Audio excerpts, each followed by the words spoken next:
nápoje nejdřív zamixujeme Zdeňkovi, pak panu Lubošovi, pak slečně Marcele a Aně.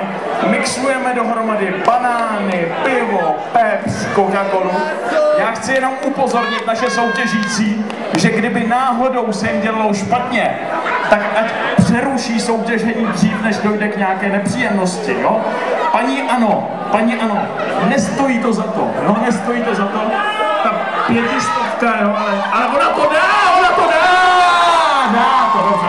Slečna Marcela má celkem dobré vstupní tady záležitosti, ona to dá, Marcela.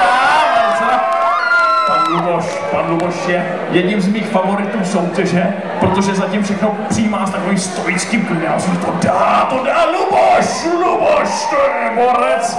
No a poslední pan Zdeněk má alergii na mléko jsme mu vynechali. Tak tam jsou jiné ingredience, které mohou mít. Připomínám, že namixujeme každému soutěžícímu nápoj. Kdo nejrychleji vypije, stává se vítězem. Připravte si fotoaparáty, připravte si svoje nějaké telefony, protože budeme za chvilku soutěžit. Namixujeme to pěkně, je tam mouka, je tam pomerančový džus, jsou tam samé dobroty. Nechtěl bych to pít o půlnoci na plese, protože co si budeme povídat při tom tancování tady a tak dále, tak se může stát, že by se udělalo jako těžko. Tak mixuje v zádveří a pojďme naposledy podpořit naše soutěžící. Kdo fandí paní Aně? To je silný fanklub na to, že tam má ten Pepsi, pivo a banán, fuj. No. Kdo fandí slečně Marce? Silný fanklub. Uvidíme, co s Marcelou udělá ta Coca-Cola. Nevíme. Kdo fandí panu Lubošovi? Luboš! Ano, má tady svůj fanklub. A teď?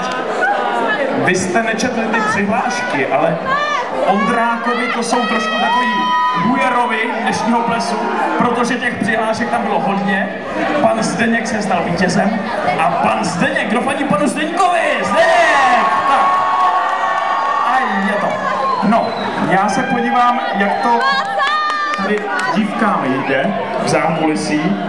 Mixují, Verča drží mixér, míchají, mlátí do toho. Ukažte, já si k tomu jenom čupnu. Dobrý, to je hodně dobrý. Tak. A dámy to zmixují, připravíme pytlíčky, kdyby náhodou. Pane, pojďte mi to ukázat. Tak, paní Anna je jedna z našich favoritek, ale přece jenom jí dáme pytlíček, kdyby se něco stalo, tak dáme to. Pánové pytlíky nepotřebujou, ale dáme přece jenom, ano. Tak, pojďme se na to podívat. 500 korun, já to ještě jednou ukážu. Hrajeme o tento poukaz na bar 500 korun. Vy máte tady svou kamarádku, ona to může vyhrát, uvidíme. Já pak jako jeden z těch, kteří mají hodnotit, kdo to nejrychleji vypil, tak se budu muset pořádně koukat, aby pánové nebo dámy nešvindlovali. A už to vypadá, že se nám to tady domixovává. Komouka, ananas, majoránka, džus a lentilky. Tak, pan Zdeněk tady má pomeranč, marshmallow, džus, med a peps. A teď paní Anna je moje favoritka, to prostě, co si budem jako já bych měl být nestranný, ale pojďte se podívat na tu její kombinaci.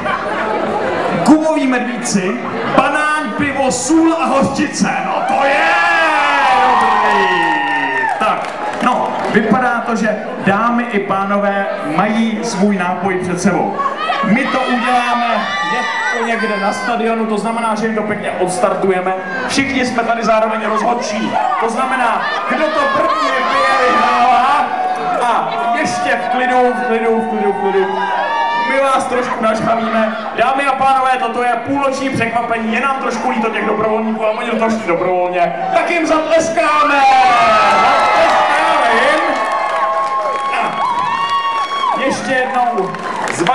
levé strany paní Anna, slečna Marcela, pan Luboš a pan Zdeněk. A odstartujeme to a pravidla jsou jasná. Kdo první vypije, a nechci vás nějak odrazovat, vy v prvních řadách, trošku bych poodstoupil.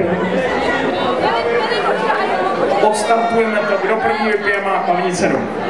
Dámy a pánové, 10, 9, 8, 7, 6, 5, 4, 3, 2, 1 a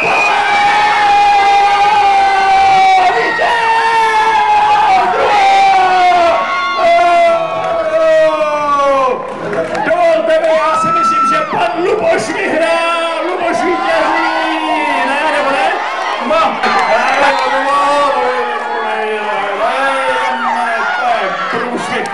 Co s tím nemělo, to se nedalo pít?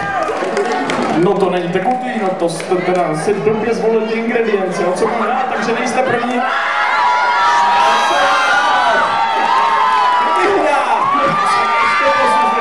Paní Anna! Asi jo. Dámy a pánové, vítězem půlročního překvapení a 500 korun, paní Anna! A v tuto chvíli pojďte za mnou, vy ostatní soutěžíči, protože i vy získáváte nějakou cenu. Slečna Marcela si může vybrat jako první, gratulace. A máme tady slečna Marcela. Tak pánové, počkejte. Zdeněk taky, tak se nějak rozdělíme. Jack? To by mohlo být, nebo ne? To by šlo. Podíváme, ruka šmátralka. Marcela, tak si vybere. Co? Tohle? To by šlo? Tak, Marcela, Zdeněk, Luboš, díky moc, díky za to, jste stateční, máte můj obdiv. Gratulace paní Aně, dámy a pánové, třída 4B4 se raduje z toho, že jste společně s námi. A teď zaplňte taneční parket a pojďme společně tančit a pojďme řádit, protože tento večer teprve začíná.